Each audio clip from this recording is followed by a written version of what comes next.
Hey, what's up, guys? So, yeah, it's never too late to actually do a video. And right now, I'm going to review chapter 1149 of One Piece. It is the latest chapter that did come out of One Piece. So, as far as what we're getting for spoilers, what we're getting right now currently is 1150 spoilers. So, I'm just going over 1149. Ah man, we got a nice, beautiful cover picture, and so nice art. I like the fact Nami's writing gold mine on the food. You have the rip off thing, and you could see Bonnie and holding the little bag, and you see Nico Robin in her usual, not her usual, but a beautiful outfit. Sanji's doing exactly what I would be doing if I was in front of them.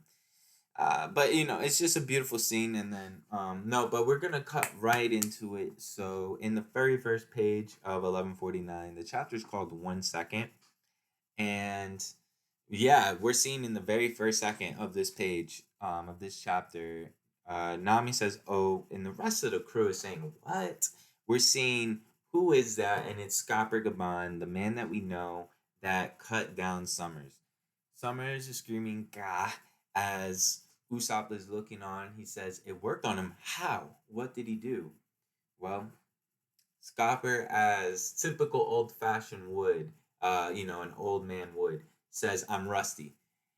I'm sure he is rusty, but this man just cut down a freaking God's Knight, and he's saying that he's rusty. I mean that's crazy. So I wonder what he was in his prime, but moving forward, swings his axe in the air, almost using it like a propeller, putting conkers behind it, of course.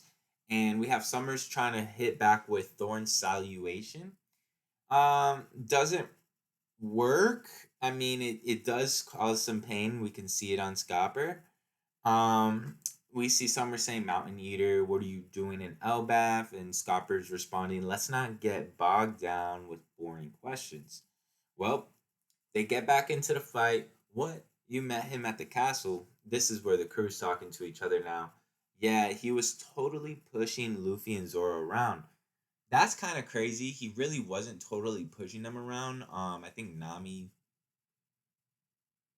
I don't know, sees like something, but it wasn't like that. He's the father of the body of the boy at the school named Colin.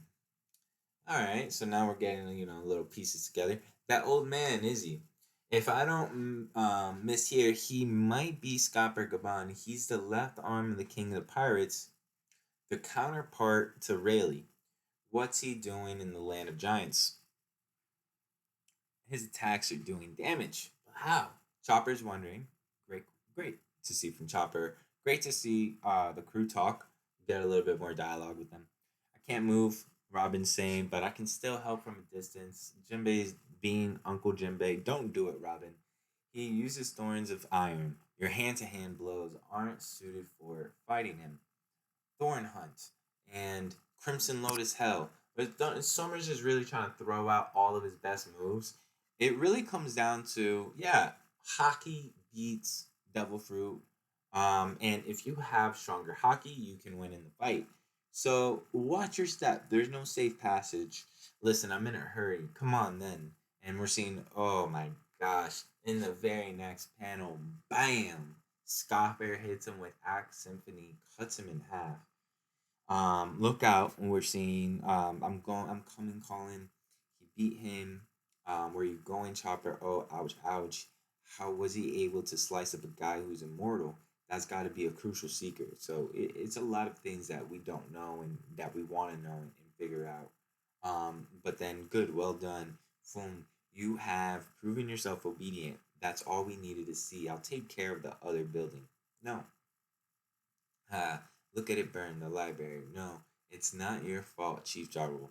The words of our forefathers, all of our history. So we're seeing a lot of really emotion building in Elbaf because the culture and everything is really coming down to this point where, well, it's gonna end. This is Killingham. The fire is burning. Come back, child. Why aren't you happy? I'm sorry. I'm sorry that I'm still alive. I'm sorry that everything's burning because of me. And no, Ronja, it's not your fault, Ronja. So we're you just culture, history, children, troops. Oh man, it's all in here, man. And so, Scopper, you don't have the right to take any of these things away. Boom. Oh man. Oh man. In Gunko, a crewmate of the King of the Pirates, you realize that resistance means the death of these hostages. Oh, it's Mr. Ya. Kalon, Mr. Ya is here. He came to save us. Don't speak up, Colin. Don't do it. I like the Mr. Ya part. I think Mr. Ya looks cool. It doesn't, seems pretty cool. Mr. Ya, but yeah, daddy, my daddy, everybody, guess what? He's stronger than anyone. He's gonna save us all. Yeah, yeah, all right. Yep. Bam. And that's where Gunko pulls out her sword, like a paper sword, whatever, arrow sword, whatever you want to call it. This is my final chance. There's still one time to put out the fire in the library. I can save the children in Elbath in the process as long as it's an instant. Hang in there, Colin. Give me 1 second.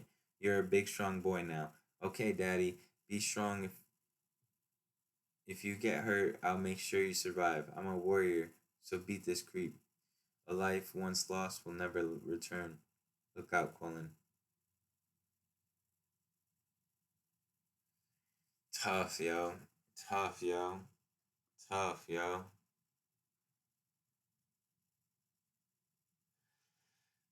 You see, for me, I even had to stop. I've read it a couple times and everything. I still gotta take a second because man, Gunko really follows through with killing Colin, and that's when bam, Scopper, I'm done, man. You got it, I'm done. And then we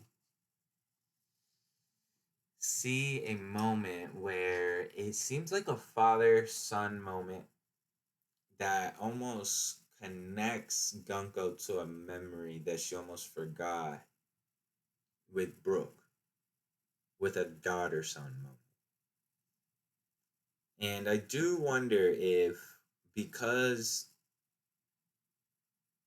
of the fact that Gunko really does like Brooke in terms of his music and would like him to be a musical slave for her, then I I believe this is what ties that connection to her and makes her want him. And I think is gonna make her do this more in terms of that desire. So we may see Gunko. Yeah, we may see a lot more. As you can tell, there's a lot more to it. I think it might be father daughter relationship, but getting back to it, we see Emu actually controlling Gunko, taking possession of her body, and I'm gonna show you the dominance of a god, and just saying like this is just too much. You guys are taking too long, so kind of strange again because it's been about a couple out, maybe an hour, 2 hours, at most. So I think what's gonna happen here is there's a time dilation in Elbath. So maybe like that hour, 2 hours is more like a month. So I don't know. We'll see how everything's shaping up on the other side. But we'll see the next chapter. 1150 is gonna be a huge chapter. So let me know what you guys think. Like, comment, subscribe. I am a real estate agent as well. So, I'm in Florida. And you can, for sure, just give me a text, give me a call, shoot me an email. If you'd like more information, just let me know. I do service out of state as well as in the state here as well. But besides that, chapter was great. It was a 10 out of 10. Looking forward to seeing what the next chapter is. Prediction is I've stayed away from spoilers, but prediction is yeah, we're gonna see a lot of Emu this next chapter, and Emu subordinates. We're gonna see a lot going on with Emu, I think, and just taking over Elbath, showing the dominance of a god. So we'll see. You guys have a great day.